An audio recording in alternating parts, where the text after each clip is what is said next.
Now cell की division के ऊपर थोड़ी सी बात गुफ्तगू कर लेते हैं. Cell division. Now I'm going to make a chart, but before making a chart, I will tell you a general idea कि हमारे पास डिवीजन किस तरह से होती है.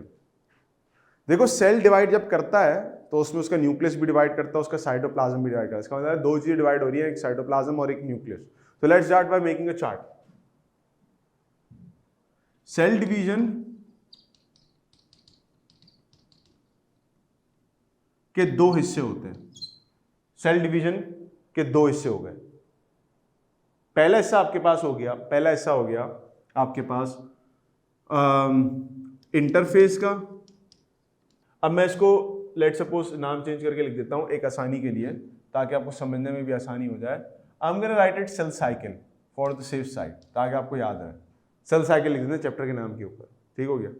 अब उसमें एक पोर्शन आ गया इंटरफेस का और एक पोर्शन आ गया सेल डिवीजन का. ऐसे कर लेते हैं, ज्यादा आसान रहेगा. ठीक हो गया ना. इंटरफेस जो है, interphase is divided into 3 to 4 major phases. पहला हो गया आपके पास G1, एक हो गया S, एक हो गया G2 और एक फाइनली हो गया G0. G0 is not a part of cell cycle but it is a part of cell division. और इंटरफेस तो हम इसको जिक्र करेंगे. सेल डिवीजन आपके पास दो तरीके की होती है. पहले आपका न्यूक्लियस डिवाइड होता है, उसको हम कहते हैं karyokinesis. Karyokinesis is the division of your nucleus and the other is your cytokinesis, यानी साइटोप्लाज्म की डिवीजन. साइटोप्लाज्म की डिवीजन. कैरियोकाइनेसिस में दो चीजें आ जाती हैं, या तो न्यूक्लियस डिवाइड करेगा माइटोसिस के जरिए या न्यूक्लियस डिवाइड करेगा मियोसिस के जरिए. और अगर मियोसिस की बात करते हैं तो मियोसिस में आपके पास दो फेज आ जाते हैं. फेज 1 आ जाता है एंड देन फेज 2 आ जाता है. दो फेज आ जाते हैं. Now this is the whole chart जिसको हमने प्रीच करना है इस चैप्टर के अंदर. हमने इस चैप्टर में बातें समझनी है सेल की, कि सेल डिवाइड आमतौर पे कैसे कर रहा होता है और किन किन मराहिल से गुजर के करता है वो. ठीक हो गई बात. अच्छा भाई, अब जरा हम बात कर लेते हैं. सबसे पहले हम अब इसकी साइकिल में, अभी हमने चार्ट बनाया, now we gonna go for the cycle. हम साइकिल की फॉर्म में इसको पूरे को लेके आते हैं कि साइकिल में ये सारी चीजें किस तरह से अपेयर होंगी. So let's now start with the mitosis. Mitosis वाली साइकिल से स्टार्ट करते हैं. माइटोसिस क्या होता है उसकी बात भी देखते हैं.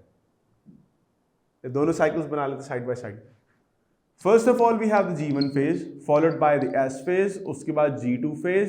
G2 फेज के बाद आपके पास स्टार्ट हो जाता है आपका prophase, metaphase, anaphase, telophase and then cytokinesis and then back to G1 phase. ये आपके पास पूरी साइकिल चल गई आपकी कौन सी डिवीजन की? We call it the mitotic division. Mitosis हो गई है. ठीक हो गया. अब आ जाए दूसरी साइकिल के ऊपर, मियोसिस की साइकिल. It starts with G1 goes to S then to G2. उसके बाद हमारे पास आता है प्रोफेज 1. अभी हमने कहा दो फेजेस में होता है. Then metaphase 1, then anaphase 1, then telophase 1.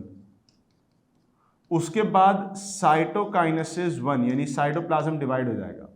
Then we have again prophase 2, then we have metaphase 2, then we have anaphase 2 and finally we have telophase 2 followed by cytokinesis 2.